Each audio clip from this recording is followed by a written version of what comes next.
Olá, aluno, seja bem-vindo à quarta aula prática da disciplina de Farmacologia dos Sistemas.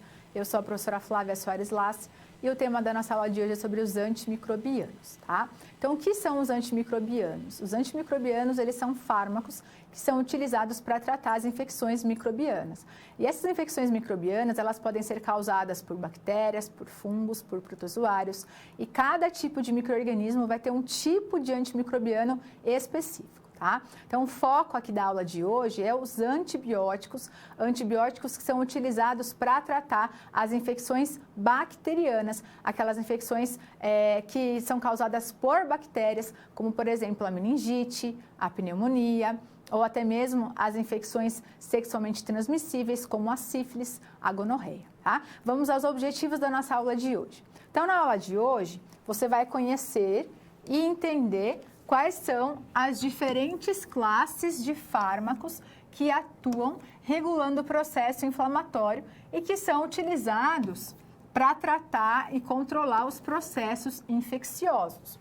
Você vai conhecer quais são os procedimentos envolvidos na realização de um antibiograma e a técnica que a gente vai utilizar para realizar o antibiograma é a técnica do disco de fusão em agar, que é um método de Kirby-Bauer, tá? Esse método de Kirby-Bauer, ele é um método mais utilizado porque é um método fácil de ser executado, é um método que não é caro e ele consegue ser realizado em qualquer tipo de laboratório de microbiologia. E vamos também verificar a importância da solicitação de um antibiograma na prática médica. E aí eu quero que você pense, qual que é a importância da solicitação de um antibiograma na prática médica? Então, veja, é muito importante solicitar um antibiograma na prática médica, porque o que é o antibiograma? O antibiograma, ele é um exame realizado para avaliar o perfil de sensibilidade das bactérias frente à ação dos antibióticos.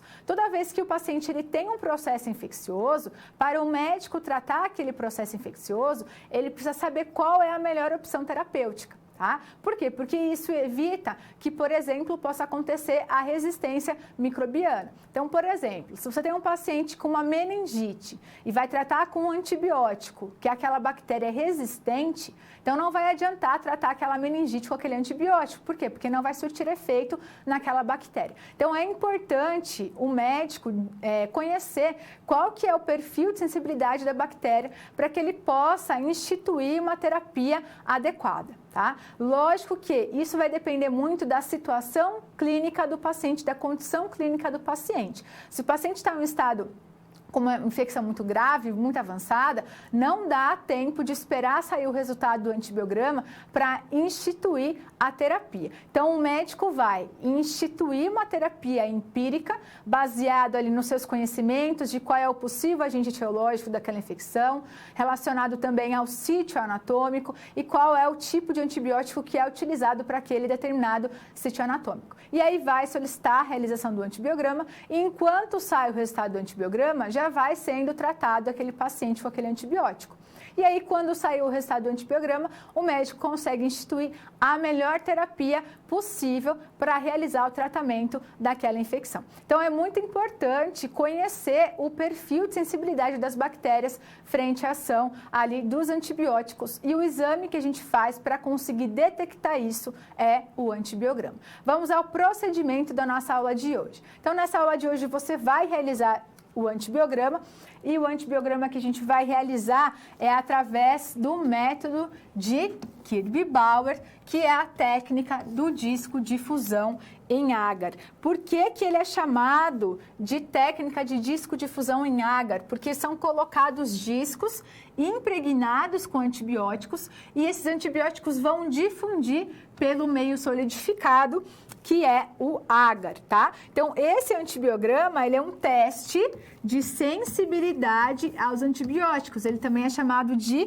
TSA. E aí, ele é indicado para qualquer tipo de micro-organismo que é responsável por um processo infeccioso e que vai exigir a terapia com esses antibióticos, tá? Quando é impossível predizer qual que é a sensibilidade daquele micro-organismo, mesmo conhecendo a sua identificação. E aí, através desse antibiograma, nós vamos avaliar a resistência do micro-organismo aos antibióticos. Esses testes de sensibilidade, eles são muito importantes, principalmente quando surgem os problemas relacionados à resistência dos antibióticos, tá? Então, como eu disse para você, esse método de Kirby-Bauer, ela é uma técnica mais difundida e mais utilizada no laboratório hoje, devido ao quê? Devido à praticidade de execução, o baixo custo e a confiabilidade no resultado.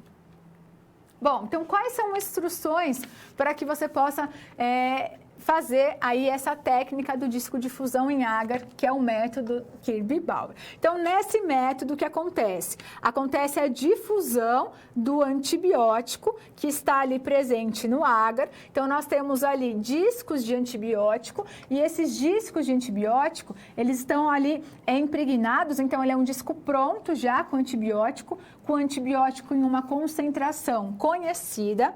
Nessa prática de hoje, nós podemos testar a cefalotina, a bacitracina, a penicilina, o norfloxacino e o sulfazotrin, que é o sulfametoxazol com o trimetropin, tá? Então, por exemplo, o que seria aí a cefalotina, a bacitracina e a penicilina? Eles são, por exemplo, fármacos que atuam inibindo a síntese da parede celular, tá? Essa cefalotina, ela é o quê? Ela é uma cefalosporina de primeira geração, que é muito utilizada no tratamento ali de infecções de pele e partes moles. Nós temos a bacitracina e você deve se lembrar da bacitracina quando eu falo para você em nebacetim. O nebacetim, que é muito utilizado para tratar infecções de pele, ele vai ter a bacitracina na sua composição. A penicilina, que também é um fármaco que inibe a síntese da parede celular, ela pertence à classe dos beta-lactâmicos e é muito utilizado para tratar as infecções do trato respiratório.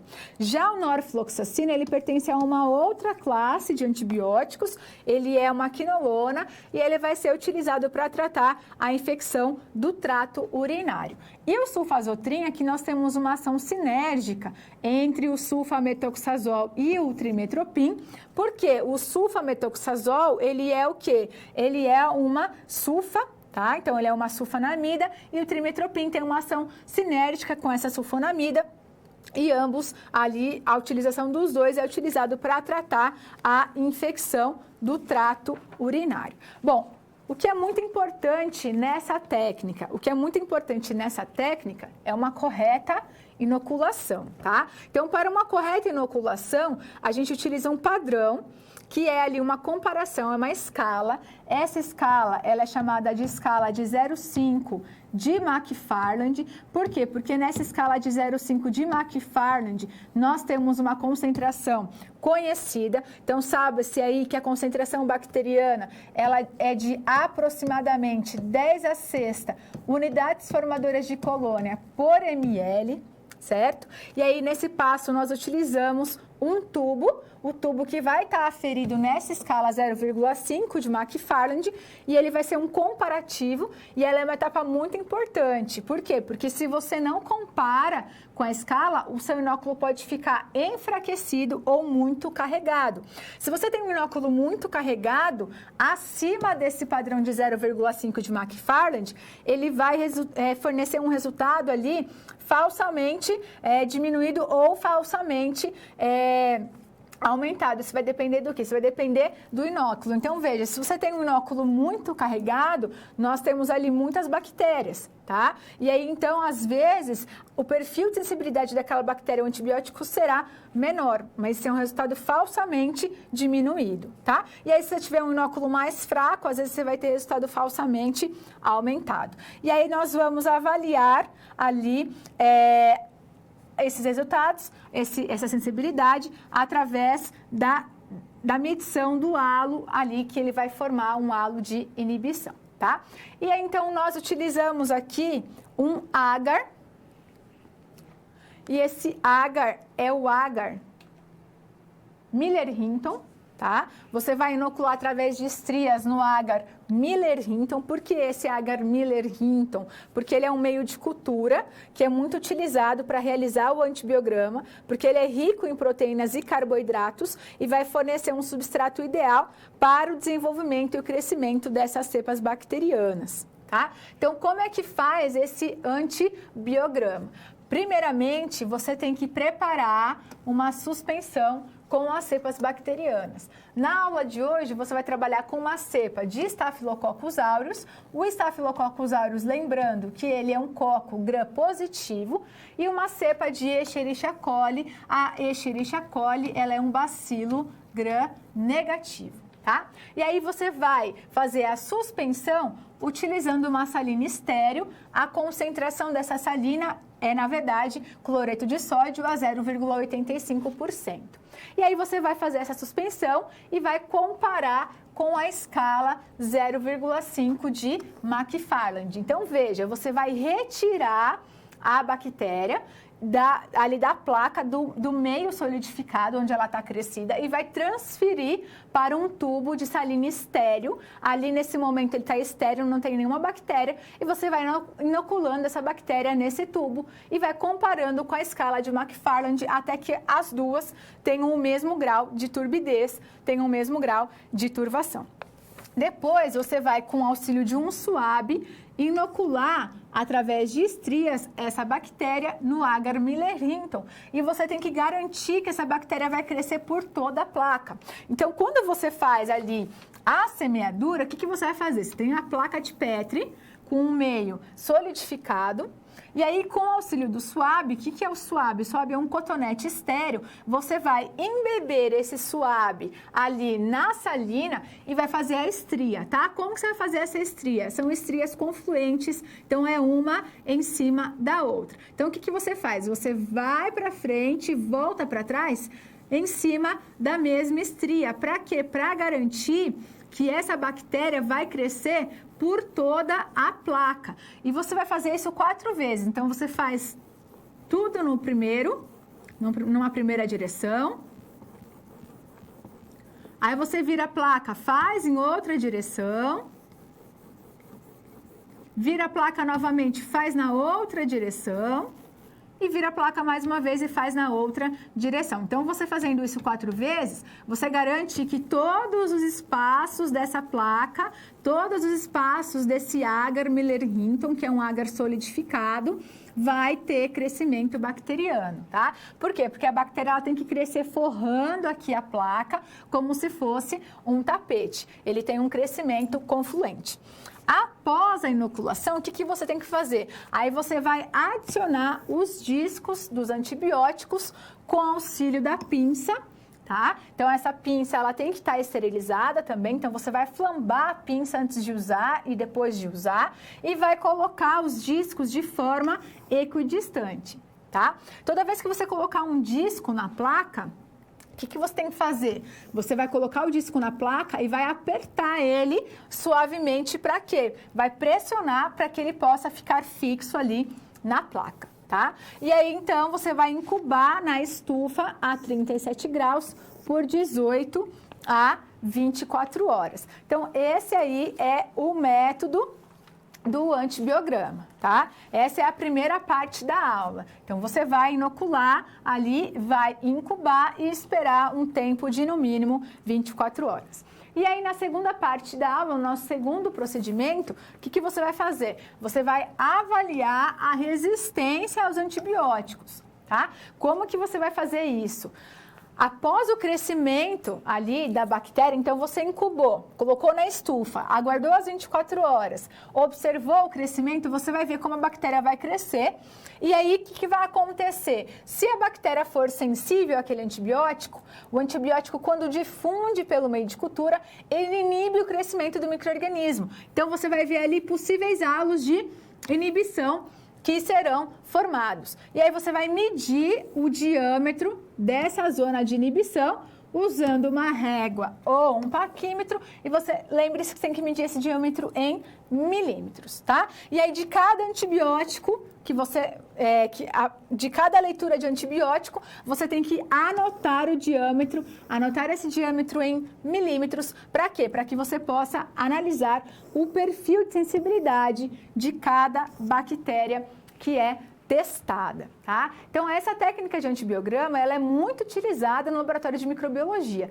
Toda vez que o paciente tem, por exemplo, uma infecção trato urinário, que ele vai a um consultório médico relatando os sintomas de uma possível infecção do trato urinário, o que o médico vai fazer? O médico ele vai solicitar um exame de urina 1 para observar ali qual que é o aspecto da urina, se tem a presença de bactéria, se tem a presença de leucócitos, se tem a presença de hemácias, e também vai solicitar uma urocultura, e nessa urocultura, que nada mais é do que a cultura da urina, também é feito o antibiograma, para saber qual é o perfil de sensibilidade das bactérias frente à ação dos antibióticos, tá? Lembre-se que nós estamos trabalhando com técnicas microbiológicas, então todo o procedimento ele tem que ser asséptico. Então tudo que você for manipular, você tem que manipular na frente da chama e colocar ali todos os materiais que você for utilizar, a placa de Petri, o tubo de ensaio, atrás da chama, tá? Lembre-se de abraçar a chama e aí manipular todo esse material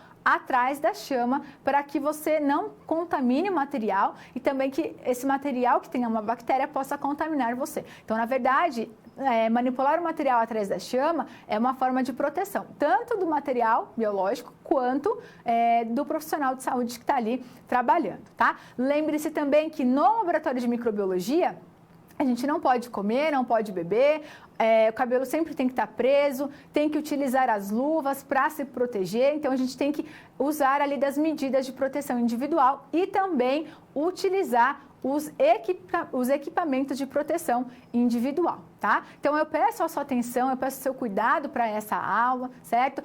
Não utilize boné, utilize cabelo preso, utilize as luvas, o jaleco de manga comprida, tá? E aí, se atente ali que toda a técnica que você estiver realizando, ela precisa ser uma técnica asséptica. Vamos ao vídeo para que a gente possa observar como que é feita a técnica do antibiograma. Então, aí nós temos todos os materiais que serão utilizados nessa técnica do antibiograma. Então, ali nós temos uma placa já semeada com Escherichia coli e com Staphylococcus aureus, tá? É um meio agar Miller-Hinton que está solidificado. Nós temos ali também as placas de Petri, onde você vai realizar o seu inóculo, onde você vai realizar a sua semeadura. Ali nós temos os frascos com os discos de antibiótico impregnado, o álcool 70 para fazer a limpeza da bancada, a alça bacteriológica e a pinça e também 2 tubos de salina estéril, onde você vai realizar a inoculação. E ali nós temos também o cotonete, o suave, que também é estéril, e você vai usar esse suave para fazer as estrias, tá? Então, em um primeiro momento, você vai utilizar a alça bacteriológica, para quê? Vai utilizar essa alça bacteriológica para retirar ali o inóculo, para retirar uma quantidade de bactéria e vai transferir para a salina. Então, lembre-se de, no primeiro momento, antes de utilizar a bancada, de fazer a antisepsia da bancada, de fazer a asepsia da bancada e garantir que não tem ali nenhuma bactéria que possa te contaminar, tá? Lembre-se de ligar o bico de Bunsen, então nós utilizamos o bico de Bunsen nessas técnicas de microbiologia. Veja quais são as válvulas que tem ali no laboratório para que você possa abrir todas as válvulas.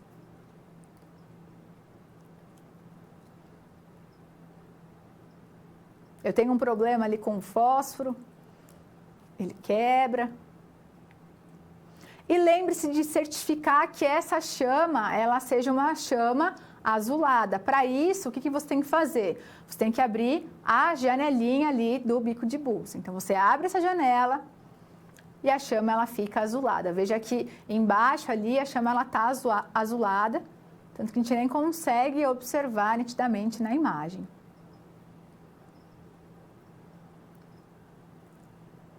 E aí você tem que flambar a alça.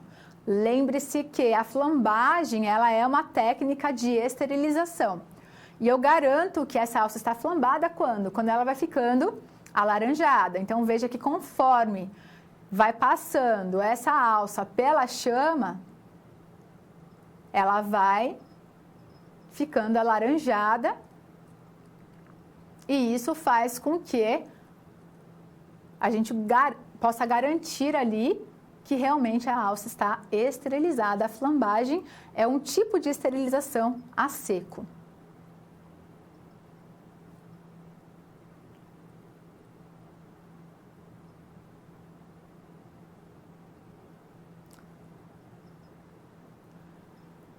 nesse experimento, vamos usar dois tipos de bactéria, o Staphylococcus aureus, que é um coco gram positivo, e como ele é um coco gram positivo, ele vai ter um perfil de sensibilidade diferente da Escherichia coli, que é um bacilo gram negativo. Aí veja que eu estou identificando com o nome das bactérias para eu não me perder quando eu estiver fazendo ali o inóculo e a semeadura. Esses tubos de ensaio, eles são tubos de ensaio com rosca e dentro do tubo tem uma solução salina estéril, então tem uma solução de cloreto de sódio a 0,85%. Vou iniciar ali retirando uma alçada, então você pode retirar uma alçada, mas essa alçada não pode estar muito aglomerada, muito concentrada, porque senão você pega uma grande quantidade de bactérias, tá? Então raspe, mas vai raspando aos poucos e vai ali colocando na salina e vai comparando com a McFarland para que você possa ter um grau de turbidez adequado, para que não tenha um inóculo nem muito fraco, nem um inóculo muito forte. Então você vai, com o auxílio da alça bacteriológica, inoculando a bactéria na salina. Aí dê leves batidas da alça contra o vidro do tubo para que possa homogeneizar essa bactéria na salina.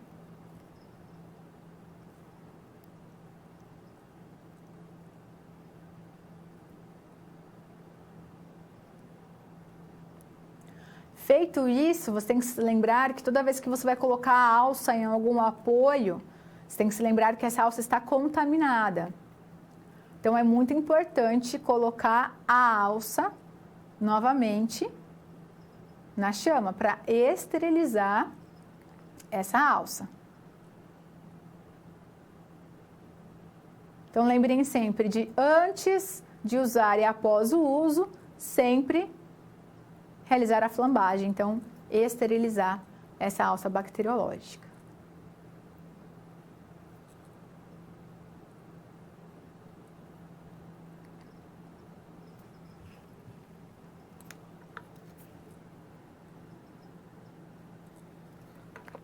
Agora, o que eu faço? Eu vou comparar o grau de turvação. Como é que eu comparo esse grau de turbidez ou turvação?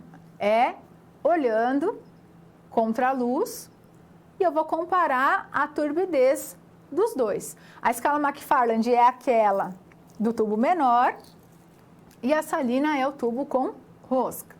Então, veja que na salina a turbidez dela estava menor que a escala de McFarland, então eu retiro mais uma alçada de bactéria. Por isso que é importante você retirando aos poucos, tá? Mesmo que no início fique muito fraco, com o passar do tempo ele vai aumentando a concentração. É melhor você retirar uma pequena quantidade e ir fazendo aos poucos até que você chegue ao grau de turbidez, até que você chegue à mesma turvação da escala de McFarland, do que colocar muito já na primeira alçada. Por quê? Senão você vai ter que fazer de novo. Senão vai estar muito concentrado, vai estar muito carregado esse seu inóculo. Então, veja, também flambo a boca do tubo antes e após o uso. Por isso que é importante você, nessa aula, estar calmo, tranquilo, sem conversa.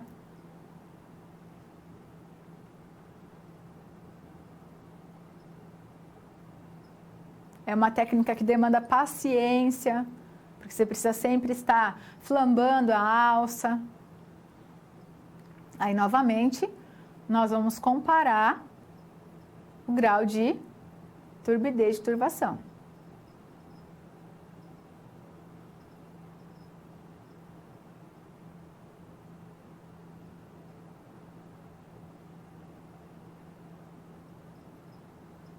Ainda está um pouco mais claro. E aí eu vou colocar mais uma alçada. Então, só nessa etapa eu utilizei 3 alçadas de bactéria.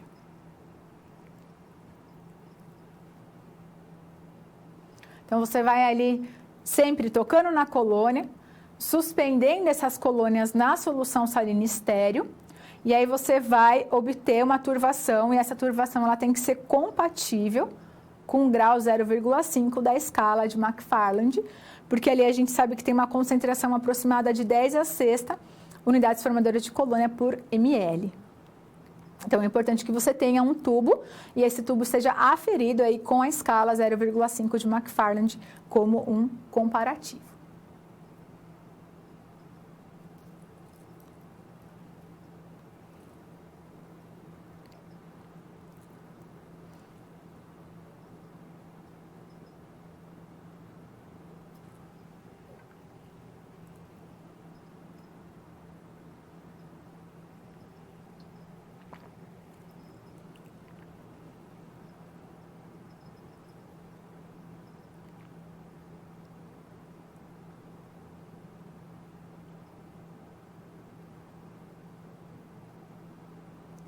Quantas vezes você vai fazer esse procedimento? Até o momento que o grau de turvação ele esteja igual. Que ele esteja ali no mesmo grau de turvação.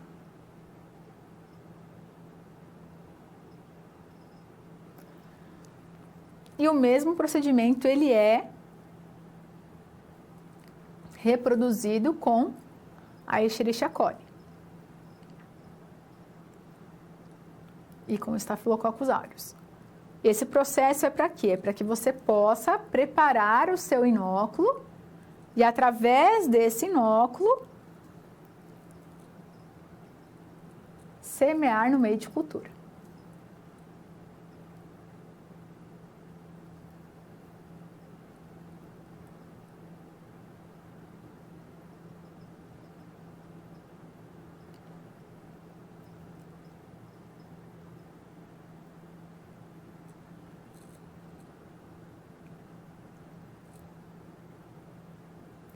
Lembre sempre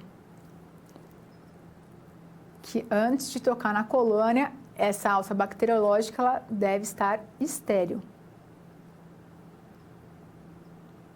Para esterilizar a alça,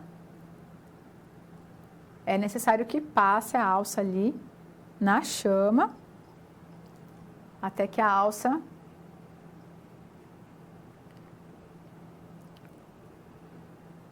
adquira uma coloração alaranjada.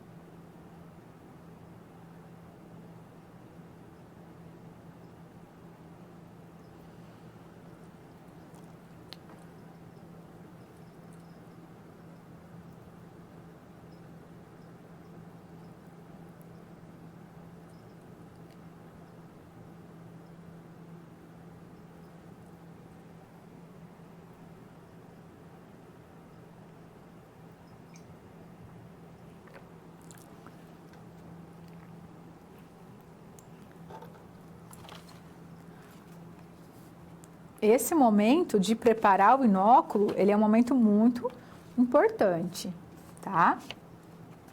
Como a gente já conversou, quando você tem ali um inóculo correto, nós conseguimos observar qual é o perfil de sensibilidade da bactéria frente à ação daquele antibiótico.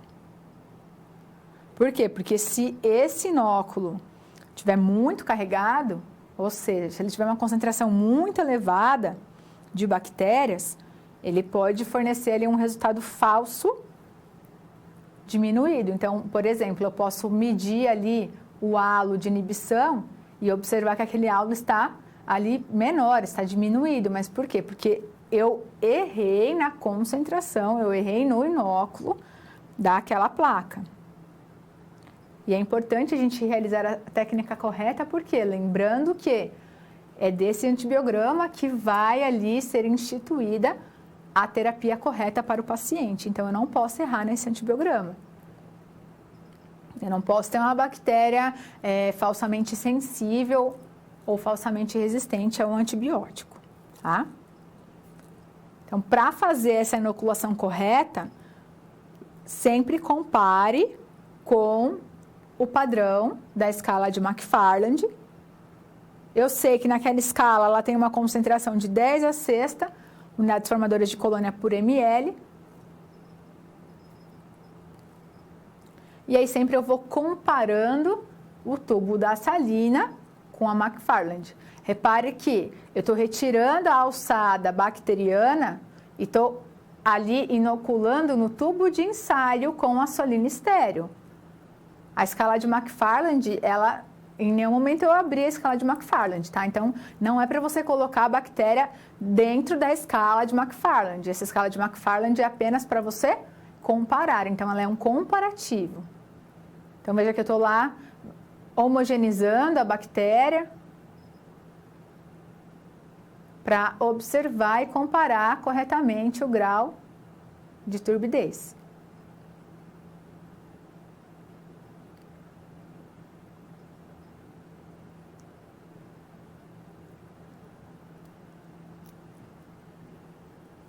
E você vai repetindo esse procedimento quantas vezes forem necessárias até atingir o grau de turvação.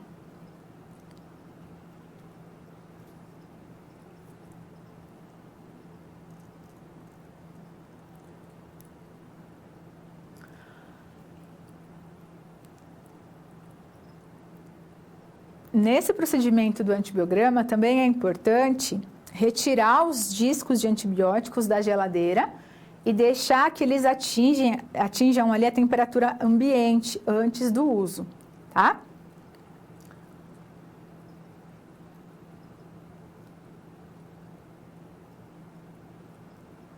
Por quê? Porque se porventura você abre o frasco e o frasco ele está úmido, o que vai acontecer? Vai causar uma condensação de água no interior do frasco, e isso vai fazer com que aumente ainda mais a umidade dentro do frasco. Isso vai inativar o antibiótico e vai causar uma queda na sua atividade. Então, veja que como eu estou ali realizando o inóculo, esse antibiótico ele já está fora da geladeira para atingir a temperatura ambiente, tá? Então, é importante que quando você for realizar a técnica, todos os materiais necessários já estejam fora da geladeira para que eles atinjam a temperatura ambiente e aí você não tenha nenhum problema devido à temperatura.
Bom, para que você possa ali manipular o tubo de ensaio sem ter problema com a tampa caindo, o que você pode fazer? Você pode usar a mão contrária que você escreve como um apoio para segurar a tampa e usar a mão que você escreve para você desrosquear. E aí você deixa fixo ali a tampa no seu dedinho, aí você consegue manipular a alça, consegue manipular a tampa e o tubo. Então, eu estou comparando ali o grau de turbidez com a escala de McFarland após o preparo desse inóculo. Então, veja que o inóculo ele já está igual à escala de McFarland, então estou garantindo que ali vai ter uma concentração adequada de bactérias. Antes de realizar a semeadura na placa, o que você tem que fazer? Você tem que homogeneizar a bactéria na salina.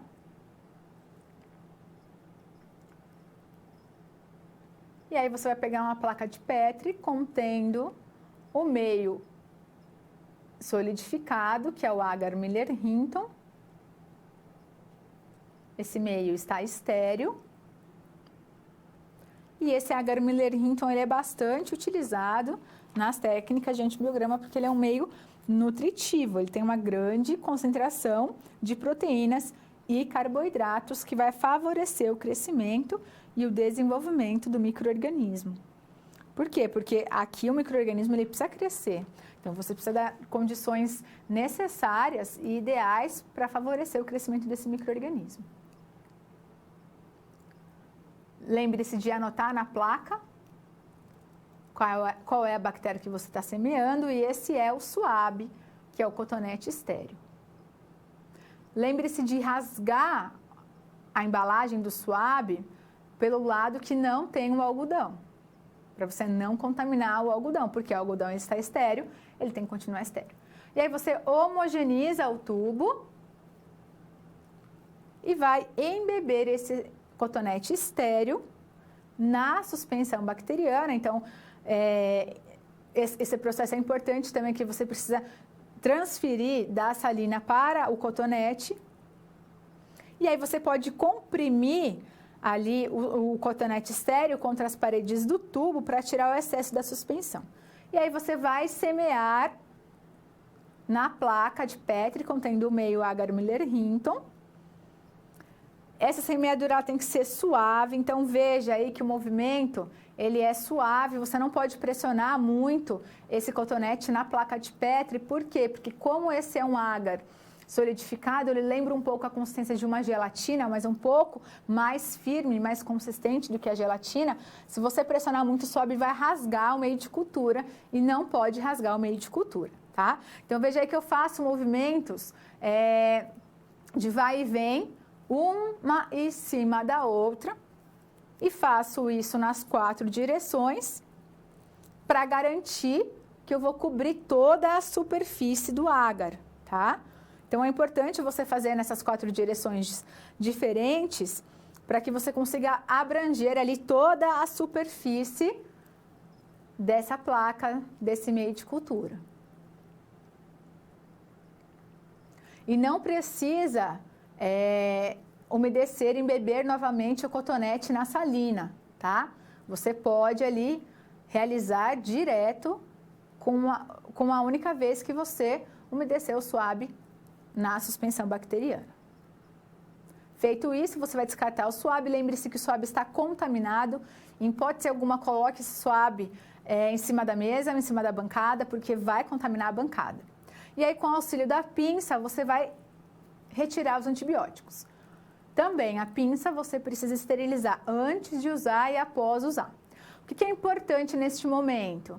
É importante esperar esfriar a pinça. Por quê? Porque muitos antibióticos, eles são moléculas proteicas.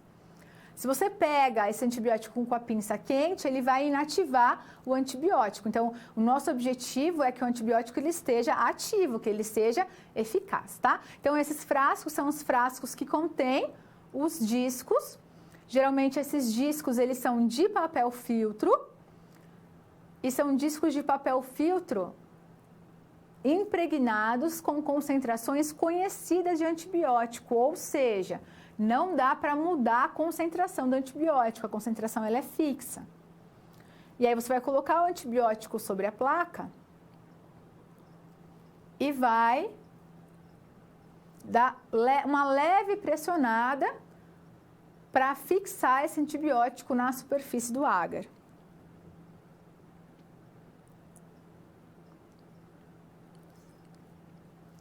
Assim você garante que tem uma boa adesão do disco no agar. Nós temos 4 discos de antibiótico que você pode testar aí. Então, para você colocar esses discos na placa, é importante que você garanta que eles estejam equidistantes.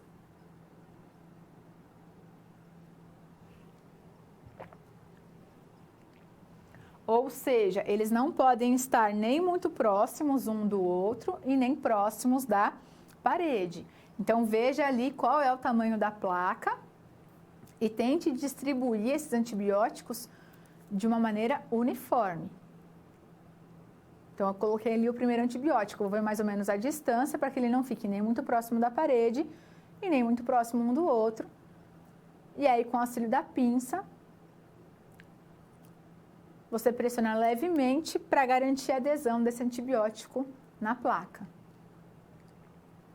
Veja que toda vez que eu utilizo a pinça, eu flambo após o uso. Por quê? Porque esses antibióticos também estão estéreis.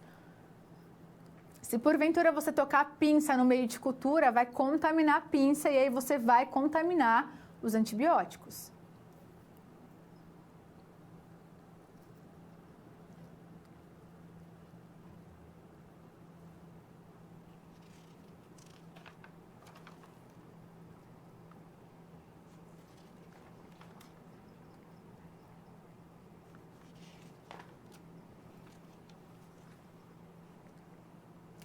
E aí você vai colocando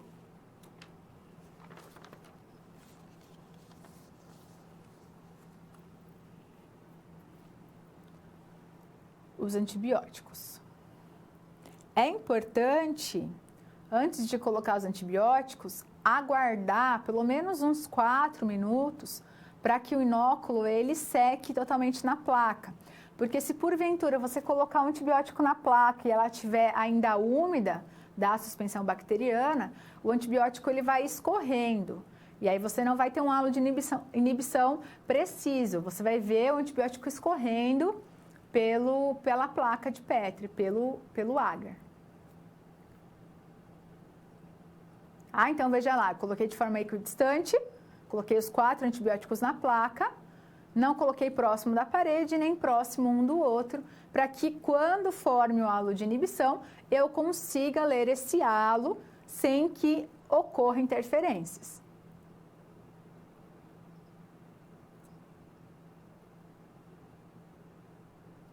Aí você faz o mesmo procedimento com a outra bactéria. Então, o que você vai fazer? Você vai embeber esse cotonete estéreo na salina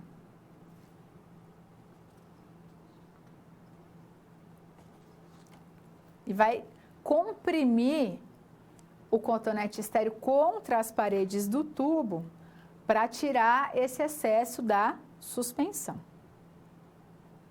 E aí, novamente, vai semear outra placa da mesma forma, tá?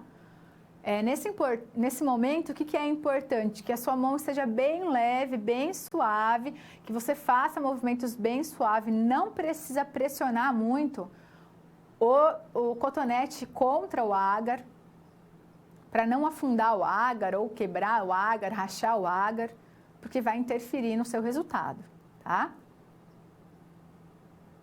Então, veja que a pressão que eu estou fazendo ali é muito, muito leve. Só estou passando o cotonete pelo agar. E lembre-se sempre que essa estria ela tem que ser uma estria que vai promover um crescimento confluente. Então, o que tem que acontecer? Você vai fazendo as estrias uma em cima da outra, em movimentos de vai e vem, para garantir o crescimento nessa placa. E a bactéria tem que crescer nesse meio de cultura como se fosse um tapete. Ela vai forrar todo o meio de cultura.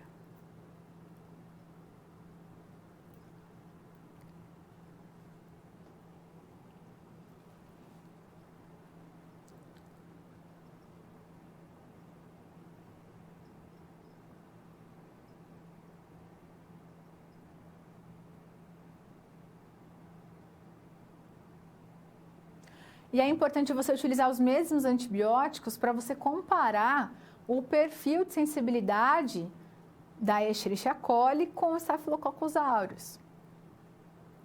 Por quê? Porque a Escherichia coli ela é um bacilo gram-negativo. Ou seja, ela tem uma fina camada de peptídeo glicano e ela tem uma camada externa de lipopolissacarídeo. Então, a composição da parede celular da bactéria gram-negativa é diferente do que a parede celular da bactéria gram-positiva. E nós temos uma classe de fármacos antibióticos que vão atuar a nível de síntese de parede celular. Então, como as bactérias têm paredes diferentes, eles não vão atuar da mesma maneira. Então, veja aí, nesse caso, o disco, ele caiu em outro lugar.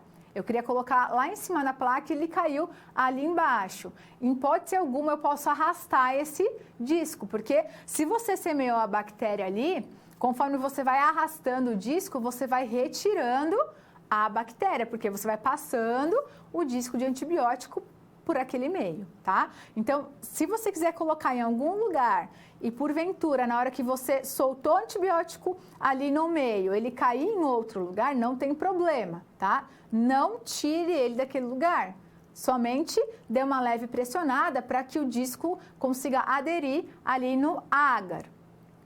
Mas não arraste, em hipótese alguma, você pode arrastar esse disco pelo meio de cultura, ou até mesmo retirar ele do lugar.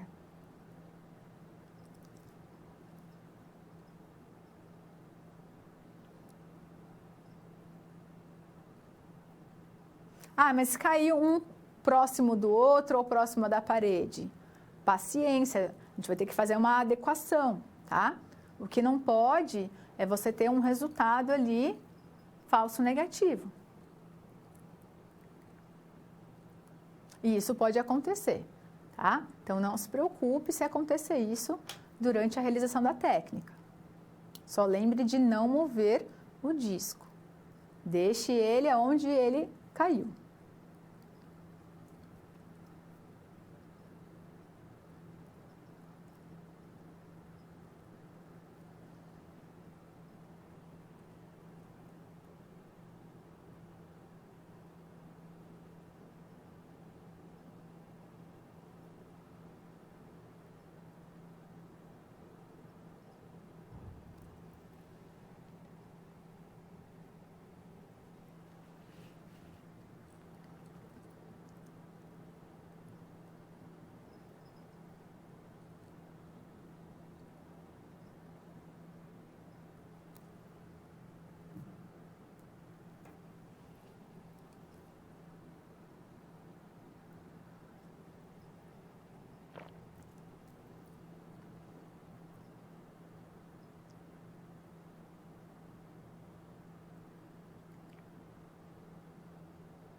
E aí também, quando você for dar essas batidinhas, essas batidas elas têm que ser leves, tá? Se você pressionar muito, também vai afundar o disco no meio de cultura. Feito isso, agora nós precisamos esperar o crescimento bacteriano. E para isso, precisa do auxílio de temperatura. Então, toda vez que a gente vai semear uma bactéria em um laboratório, nós temos que garantir ali que ela vai crescer. Então, nós temos que fornecer condições necessárias e adequadas para o seu crescimento. Então, aí tem meio de cultura, que vai ter todos os nutrientes necessários para o seu crescimento. Mas agora precisa do quê? Agora precisa de temperatura. Então, o que você vai fazer? Você vai levar essas placas para a estufa.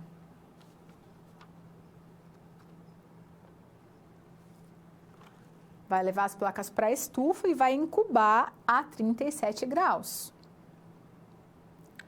Qual que é o tempo? Entre 18 e 24 horas. E aí, lembre-se que o fundo da placa ele tem que ficar para cima na estufa. Por quê? Porque com o aumento da temperatura pode acontecer a condensação e formar água. Se a tampa estiver para cima, o que vai acontecer? Vai cair água ali no seu meio de cultura. Então, sempre quando for colocar a placa na estufa, colocar a placa na estufa com o fundo para cima. Passadas as 24 horas,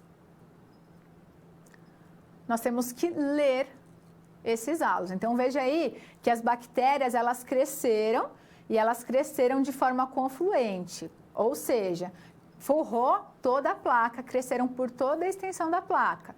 E aí o que aconteceu? O disco contendo antibiótico, o antibiótico ele foi difundindo pelo meio de cultura e foi inibindo o crescimento da bactéria e formou-se esses halos de inibição, tá?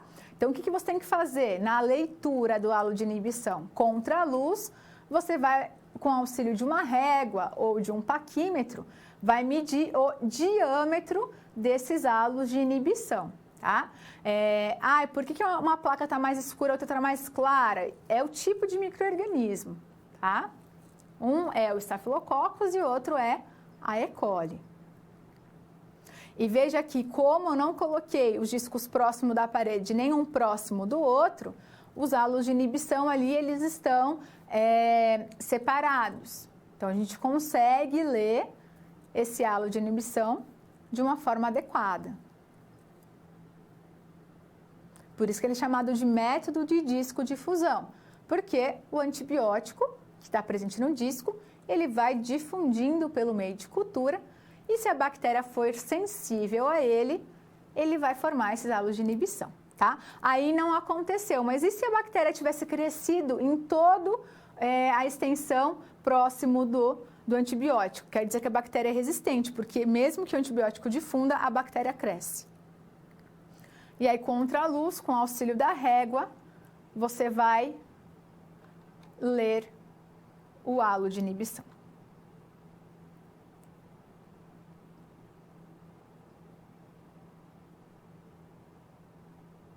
E aí você faz a leitura do diâmetro desse halo.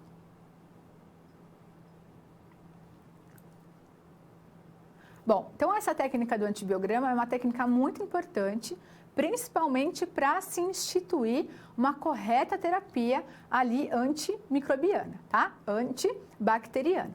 Todo o processo, ele vai exigir cuidado, ele vai exigir paciência. Por quê? Porque se tiver alguma falha, algum erro durante o processo, você não vai ter um resultado fidedigno. E isso vai interferir totalmente e diretamente na terapia do paciente, tá? A técnica mais utilizada é essa técnica, que é o método do Kirby-Bauer, que é o disco difusão. E o que você precisa compreender? Que ele é chamado de disco difusão porque aqueles discos que são de papel filtro, eles estão impregnados com uma concentração conhecida de antibiótico e o antibiótico ele vai difundindo pelo meio de cultura. Se a bactéria for sensível àquele antibiótico, ela não vai crescer próximo ali aonde o antibiótico difundiu, tá? Agora, se ela for resistente, ela vai crescer até próximo do antibiótico. Tem bactéria que cresce, às vezes, em cima do disco do antibiótico. Por quê? Porque aquele antibiótico não tem, aquele antibiótico não é eficaz para tratar aquela infecção bacteriana. Aquela bactéria é totalmente resistente ao uso daquele antibiótico. Vamos à discussão dos resultados da nossa aula prática de hoje. Bom, e aí então nós temos o resultado, tá, da aula prática. Então, o que nós temos aí?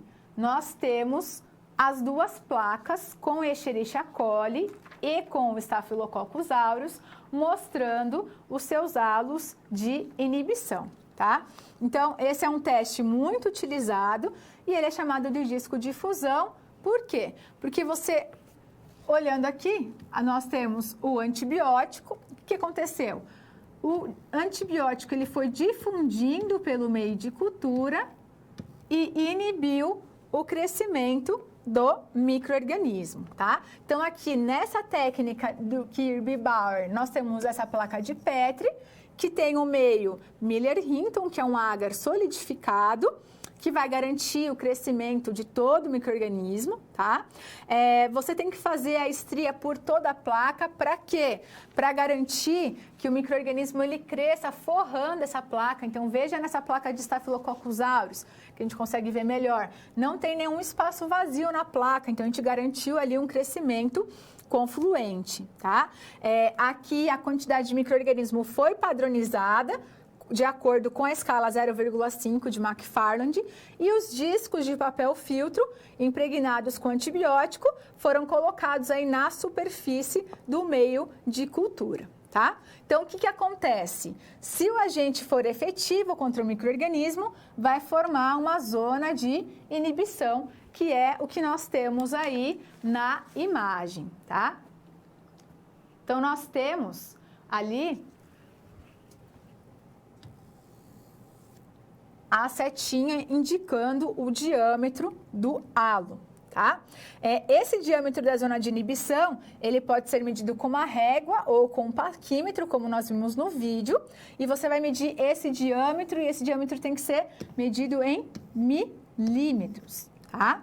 E aí, o que vai acontecer? Você vai anotar os valores desses halos de inibição e depois vai comparar esses valores em uma tabela padronizada pelo CLSI, que é um comitê internacional, e ele padroniza qual que é ali o tamanho do halo e o perfil de sensibilidade de cada micro-organismo. E aí nós classificaremos o micro-organismo como sensível, intermediário e também como resistente, dependendo do halo de inibição, tá? Então, é importante, por quê? Porque é o CLSI que vai determinar quais são ali os perfis de sensibilidade dos micro-organismos. Então, nesse caso, o que nós temos aí?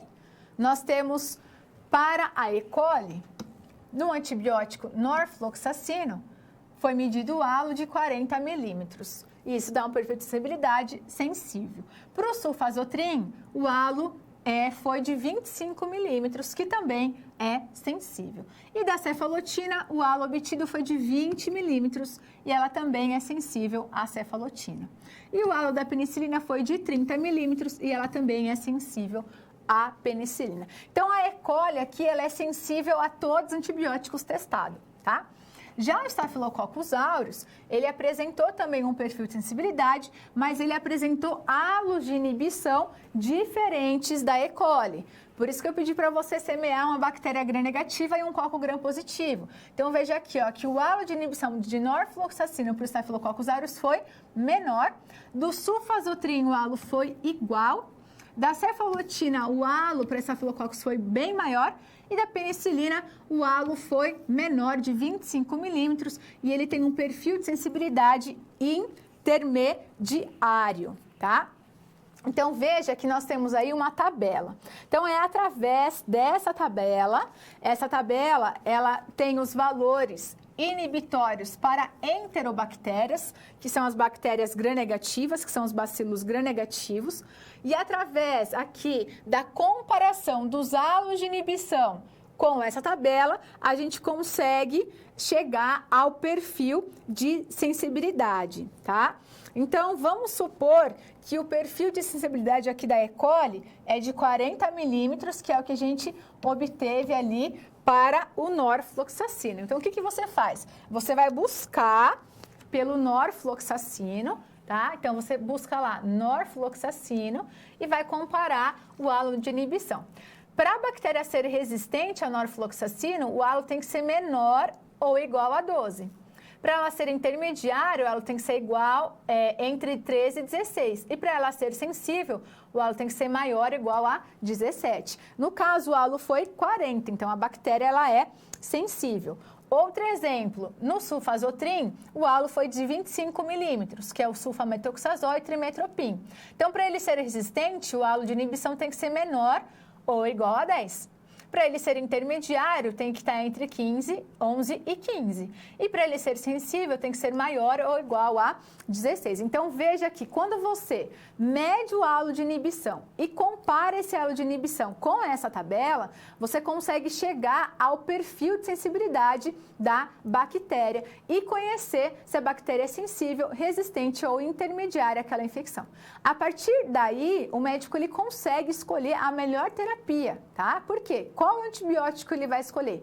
Ele vai escolher aquele antibiótico que a bactéria apresenta um perfil de sensibilidade sensível, tá? Então, no caso ali, se o paciente tem uma infecção do trato urinário e essa infecção do trato urinário é causada por uma Escherichia coli, ele pode tratar tanto com sulfazotrin, tanto com norfloxacino. Por quê? Porque frente a esses dois antibióticos, a bactéria se mostrou sensível. Então, se tratar daquela infecção com esses antibióticos, o paciente ele vai obter a cura, tá? Então, vai curar aquela infecção do trato urinário. Voltando ao quadro, nós temos aí discos que apresentam erros na realização desse teste de sensibilidade ao antimicrobiano, tá? Então, aqui nós temos resultados que são insatisfatórios do antibiograma. Então, veja que aqui não cresceu micro-organismo por toda a placa, tá? Aqui nós temos a união dos halos de inibição. Então, é importante deixar uma distância uniforme entre os discos de antibióticos para que esses halos não se toquem, tá? E aqui nós temos o quê? Veja que aqui nós temos ali a deformação da zona de inibição do disco. Por quê? Provavelmente o disco deve ter caído aqui e aí o profissional arrastou o disco para cá, tá? Então, teve aí uma deformação desse halo de inibição devido aí ao deslizamento do disco. E a gente tem uma outra forma de realizar o antibiograma, que é através do E-teste. Qual que é a diferença do E-teste e do antibiograma por disco de fusão? No antibiograma por disco de fusão, a concentração ela é fixa, ela é conhecida e o antibiótico vai difundir e a gente não consegue alterar essa concentração. Já no E-teste, a gente consegue determinar concentrações diferentes e a gente consegue determinar qual que é a concentração inibitória mínima, tá? Então, o que acontece? Aqui nós temos uma tira de plástico e essa tira de plástico tem diferentes concentrações de antibiótico. E aí a gente consegue observar onde nós temos a menor concentração capaz de inibir o crescimento do micro-organismo. Então, veja que a concentração inibitória mínima, a MIC, é aqui, tá? Por quê? Porque foi a menor concentração de antibiótico que foi possível ali para inibir o crescimento desse micro-organismo. Então, o E-teste é muito importante, por quê? Porque através do E-teste, nós conseguimos ter concentrações diferentes de antibiótico e você consegue chegar à concentração inibitória mínima, que é o MIC, conhecendo ali qual é a mínima concentração de antibiótico capaz de inibir o crescimento dos micro-organismos. E aí nós temos os principais mecanismos de ação dos micro-organismos, dos antibióticos, perdão, o principal mecanismo de ação dos fármacos antibacterianos e como que eles podem agir nos micro-organismos. Eles podem agir inibindo a síntese da parede celular, como, por exemplo, as penicilinas, as cefalosporinas, a bacitracina, a vancomicina. Eles podem inibir a síntese de proteínas, como é o caso do cloranfenicol, da eritromicina e também da streptomicina. Eles podem inibir a replicação e a transcrição dos ácidos nucleicos, como, por exemplo, a quinolona e a rifampicina. Podem causar danos à membrana plasmática, como a polimixina B, ou podem inibir a síntese de metabólitos essenciais, como é o caso do sulfametoxazol e o trimetropin. Então, esses são os principais mecanismos de ação dos antibióticos contra as bactérias. Então, veja, nós temos fármacos que inibem a síntese da parede celular. A parede celular bacteriana, ela é formada por peptidoglicano. E esse peptidoglicano, ele é encontrado somente na parede celular bacteriana. Quando inibe a síntese desse peptidoglicano, a parede celular, ela fica enfraquecida e ela sofre lise, tá? Quais são os fármacos que inibem a síntese da parede celular? Eles são chamados de beta-lactâmicos, tá certo? Entre os beta-lactâmicos, nós temos as penicilinas. Essas penicilinas, elas podem ser classificadas em penicilinas naturais ou benzilpenicilinas, como, por exemplo, a penicilina G e a penicilina V. E as penicilinas semissintéticas, que foram ali desenvolvidas para tentar superar as desvantagens da penicilina natural, como, por exemplo, a ampicilina e a amoxicilina. Para que são utilizadas as penicilinas? Para tratar faringite, otite, as infecções sexualmente transmissíveis, como sífilis. E aí nós temos o caso de uma penicilina, que é a amoxicilina com ácido clavulâmico, onde nós temos o sinergismo ali da penicilina, que é um beta-lactâmico, que é a amoxicilina, com o inibidor de penicilinase. Por quê? O principal mecanismo de resistência das bactérias frente à ação dos beta-lactâmicos é degradar o anel beta-lactâmico. O beta-lactâmico, ele tem esse anel beta-lactâmico e ele é ativo contra a parede celular da bactéria. Então, o que ela faz? Ela produz uma enzima que degrada esse anel beta-lactâmico e assim o antibiótico ele perde a sua função. Então, o que faz o ácido clavulânico? O ácido clavulânico, ele inibe essa enzima, a beta-lactamase. E por que ele é associado em conjunto com a amoxicilina? Porque a amoxicilina é um beta-lactâmico. Ela vai atuar inibindo a síntese da parede celular. E aí o beta-lactâmico vai impedir da bactéria produzir essa enzima que é a beta-lactamase. Então, voltando ao quadro, nós temos ali a estrutura desse beta-lactâmico, que é esse anel, tá? Então, essa é a estrutura do anel beta-lactâmico, que é a estrutura central dos beta-lactâmicos. Nós também temos entre os beta-lactâmicos as cefalosporinas, que são classificadas em gerações, como, por exemplo, uma cefalosporina de primeira geração é a cefalexina, utilizada para tratar infecções de pele e partes moles. Uma cefalosporina de terceira geração é a ceftraxona, utilizada para tratar as meningites. Temos também os carbapenens, como o imipenem, meropenem e ertapenem, que são utilizados a nível hospitalar para tratar bactérias multiresistentes, e os monobactans, como é o caso do Astrionam. Temos fármacos que inibem a síntese proteica, e quando nós pensamos em fármacos que inibem a síntese proteica, nós temos que pensar na toxicidade seletiva. Por quê? Porque as células eucariontes, elas também têm síntese de proteína. Então, esse fármaco, ele tem que inibir a síntese de proteína da bactéria sem alterar a síntese de proteína da célula eucarionte, porque nós temos que lembrar que o fármaco, o antibiótico, ele tem que ser tóxico para a bactéria e não tóxico para o organismo daquele patógeno, tá? Então, qual que é a diferença? A diferença é que as células eucariontes, elas possuem um ribossomo 80S. E as células procariontes possuem um ribossomo 70S. Então, os fármacos que inibem a síntese de proteínas, eles são seletivos porque a estrutura ribossomal das bactérias é diferente do que das células eucariontes, tá? E esse ribossomo 70S das células bacterianas, ele é dividido em duas subunidades, a subunidade 50S e a subunidade 30S. Quais são os fármacos que atuam inibindo a síntese de proteínas? Por exemplo, o cloranfenicol. O cloranfenicol que vai alterar a subunidade 50S do ribossomo da célula procarionte. Ele é usado para tratar as meningites causadas por Haemophilus influenza, Neisseria meningitidis e também Streptococcus pneumoniae.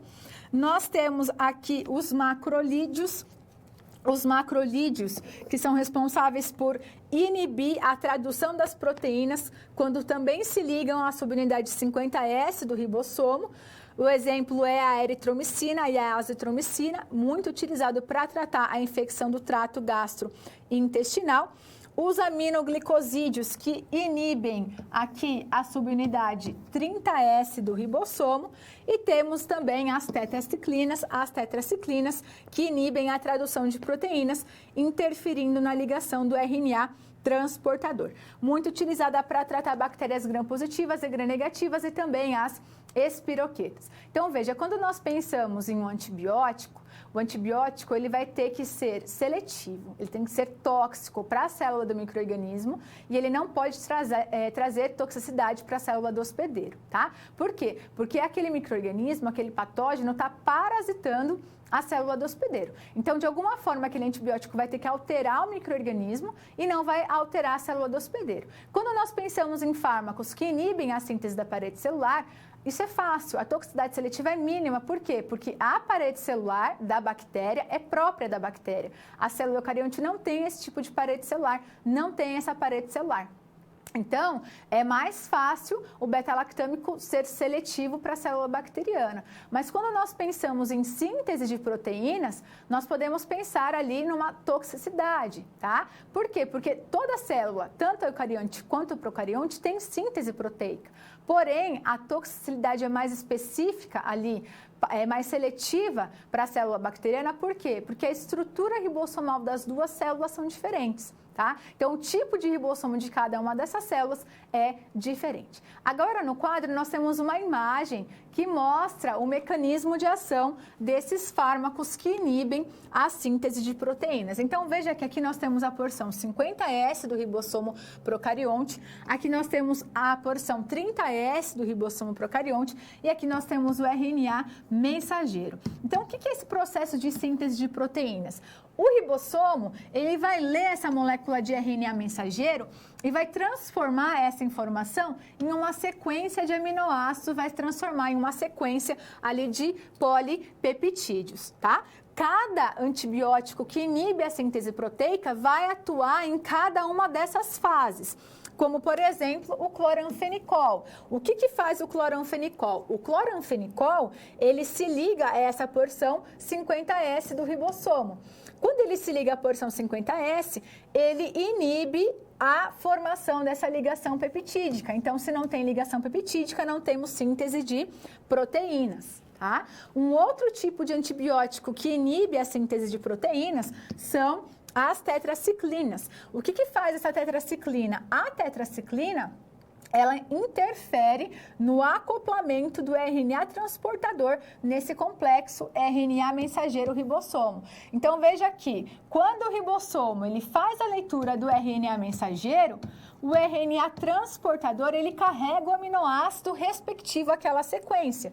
Se a tetraciclina interfere nesse acoplamento do RNA transportador com ali o complexo ribossomo RNA mensageiro, não vai ter síntese de proteínas. E o outro antibiótico é a streptomicina. A streptomicina que modifica essa porção 30S do ribossomo e isso vai resultar numa leitura incorreta do RNA mensageiro. Temos também os fármacos que atuam inibindo a síntese de ácidos nucleicos, que são aqueles fármacos que alteram os processos de replicação e transcrição do DNA. A replicação do DNA é ali duplicar aquela molécula de DNA. É quando uma fita mãe, ela vai dar origem a duas fitas filhas. E esse processo de transcrição é fazer a leitura dessa molécula do DNA e transcrever na molécula de RNA mensageiro. Por quê? Porque essa molécula de RNA mensageiro será lida pelo ribossomo e vai ser utilizada para a síntese de proteínas. Então, nós temos aqui o exemplo da rifamicina. O fármaco mais importante dessa classe das rifamicinas é a rifampicina. A rifampicina, ela é muito importante, por quê? Porque ela inibe a síntese de RNA mensageiro e ela é muito utilizada para tratar as micobacterioses. Ela é utilizada para tratar as infecções causadas por micobactérias, como o Mycobacterium tuberculosis e o Mycobacterium leprae, causador da tuberculose e da hanseníase. Nós temos outros fármacos que inibem a síntese de ácidos nucleicos, que são as chamadas quinolonas e fluoroquinolonas. Essas quinolonas, elas têm um efeito bactericida e elas vão causar a morte dos micro-organismos porque tem uma inibição seletiva da enzima DNA gerase ou da enzima topoisomerase 2. Essa enzima DNA gerase, ela faz ali a duplicação do DNA e essa topoisomerase 2, ela faz o enovelamento e o relaxamento das fitas de DNA, tá? No início da década de 1960, foi desenvolvido o primeiro fármaco sintético aí, que foi chamado de ácido nalidíxico e foi o primeiro grupo denominado aí de quinolonas de primeira geração. Então, aqui nós temos aí o exemplo da quinolona de primeira geração. Na década de 1980, esse ácido nalidíxico levou ao desenvolvimento de um grupo de quinolonas sintéticas, que são chamadas de fluoroquinolonas. Por que elas são chamadas de fluoroquinolonas? Porque foi acrescido ali um átomo de flúor no carbono 6, na posição do anel 6 quinolonico. Então, através da inserção desse átomo de flúor, o que aconteceu? Foi aí formadas as fluoroquinolonas, que são utilizadas para tratar infecção trato urinário e pneumonias. E aí nós temos as quinolonas de segunda geração que é o norfloxacino e o ciprofloxacino, que são muito utilizados para tratar as infecções do trato urinário. O ciprofloxacino, ele é o principal representante dessa classe das quinolonas. Ele tem um amplo espectro de ação contra bacilos gram-negativos e tem boa atividade contra cocos gram-positivos, mas não tem nenhuma ação sobre streptococcus, enterococos e anaeróbios. E aí isso foi um dos principais motivos para o desenvolvimento das quinolonas aí de terceira geração, que são levofloxacino, muito utilizado para tratar a pneumonia, a gatifloxacina e a moxifloxacina. Porque, veja, como a maior parte dos casos de pneumonia, elas são causadas por Streptococcus pneumoniae, se o ciprofloxacino e o NOR não é ativo contra Streptococcus pneumoniae, temos que lançar uma quinolona que é ativa contra Streptococcus. Então, é o caso aqui do levofloxacino. Então, nós temos aí os fármacos que inibem a síntese de ácidos nucleicos, como, por exemplo, a rifampicina, que é muito utilizada no tratamento da tuberculose. A tuberculose ela é um esquema terapêutico e a rifampicina faz parte desse esquema. E temos também os fármacos que vão inibir a síntese do DNA, que é o caso das quinolonas. As quinolonas, elas são muito utilizadas, elas são amplamente utilizadas para tratar a infecção do trato urinário, principalmente o ciprofloxacino e o norfloxacino, e o levofloxacino sendo utilizado para tratar as infecções do trato respiratório, como as pneumonias causadas por Streptococcus pneumoniae. Voltando ao quadro, nós temos uma outra classe de antibióticos. São aqueles antibióticos que inibem de forma competitiva a síntese dos metabólitos essenciais, tá? Que são as sulfonamidas, que são chamadas de sulfas. A sulfonamida, ela foi uma das primeiras terapias antimicrobianas estabelecidas, desenvolvidas. E o que elas fazem? Elas bloqueiam a produção de ácido fólico, tá? O ácido fólico, ele é muito importante. Por quê? Porque o ácido fólico, ele é uma coenzima essencial para a síntese aí de proteínas DNA e RNA, tá? Então, aqui nós temos a síntese do ácido fólico e aí nós temos a atuação aí das sulfonamidas, tá? Então, o que essas sulfonamidas faz? A sulfonamida, que é o caso aqui do sulfametoxazol, o que o sulfametoxazol faz? Ele é um análogo estrutural do PABA. Então, veja que aqui nós temos a molécula do PABA e aqui nós temos a molécula do sulfametoxazol. Como ele é um análogo estrutural do PABA, o que ele faz? Ele inibe competitivamente aqui a síntese do ácido dihidrofólico a partir do PABA, tá? Então, ele impede a conversão do PABA em ácido dihidrofólico. E aí, o que acontece? Geralmente, esses fármacos, é feito um sinergismo entre eles, entre o sulfametoxazol e o trimetoprim, que é o sulfametoxazol com trimetoprim, chamado de Bactrim. Por quê? Porque o trimetoprim, ele é o quê? O trimetoprim, ele é um análogo estrutural do ácido dihidrofólico. O que ele vai fazer? Ele vai inibir competitivamente a síntese do ácido tetrahidrofólico. Então, veja que o sulfametoxazol inibe a síntese do ácido dihidrofólico e o trimetoprim inibe a síntese do ácido tetrahidrofólico. E o que acontece? Se não tem esse ácido tetrahidrofólico, não tem o quê? Não tem a síntese de DNA e não tem a síntese de RNA. Por isso que eles são chamados de inibidores competitivos de metabólitos essenciais, tá? Então, eles vão fazer o quê? Eles vão ali inibir essa síntese do PABA, tá certo? Então, lembre-se aí que as sulfas fazem o quê? As sulfas, elas são similares ao PABA e, por isso, inibe a síntese do ácido fólico, porque o PABA é um precursor do ácido fólico, tá? O que é o PABA? É o ácido paraaminobenzoico e eles vão bloquear a produção desse ácido fólico. Então, nessa aula de hoje, o que nós vimos? Nós vimos aí o principal mecanismo de ação de alguns antibióticos que vão ali controlar uma infecção bacteriana, tá? Então, quando nós temos um processo infeccioso, esse processo infeccioso pode ser causado tanto por bactérias, quanto por fungos, quanto ali por vírus e também por protozoários. Mas quando falamos em infecções bacterianas, é utilizado para tratar aquela infecção bacteriana os antibióticos, tá? O principal teste utilizado para conhecer o perfil de sensibilidade das bactérias frente à ação dos antibióticos é o antibiograma. Então, você, quanto farmacêutico, se porventura for trabalhar ali em um laboratório de análises clínicas, você vai ver que no laboratório de microbiologia, um dos exames muito solicitados é o antibiograma, que é a partir dele que a gente vai conhecer o perfil de sensibilidade das bactérias frente aos antibióticos. E isso é uma ferramenta muito importante para o tratamento das infecções, justamente porque? Justamente devido ao aparecimento da resistência das bactérias frente à ação dos antibióticos, tá? Então, nessa aula prática, nós finalizamos as práticas da farmacologia de sistemas, da disciplina de farmacologia de sistemas. Veja que em cada aula prática nós trabalhamos um tema diferente. Então, na primeira aula prática, a gente trabalhou com a farmacocinética, para que você entenda o que o nosso organismo faz com o fármaco, então para que você entenda as etapas da absorção, da distribuição, da metabolização e também da excreção. E depois nós fomos para os mecanismos de ação dos fármacos, para você entender quais são as ações farmacológicas de cada fármaco. Fármacos são utilizados a nível do sistema nervoso periférico, fármacos são utilizados para tratar,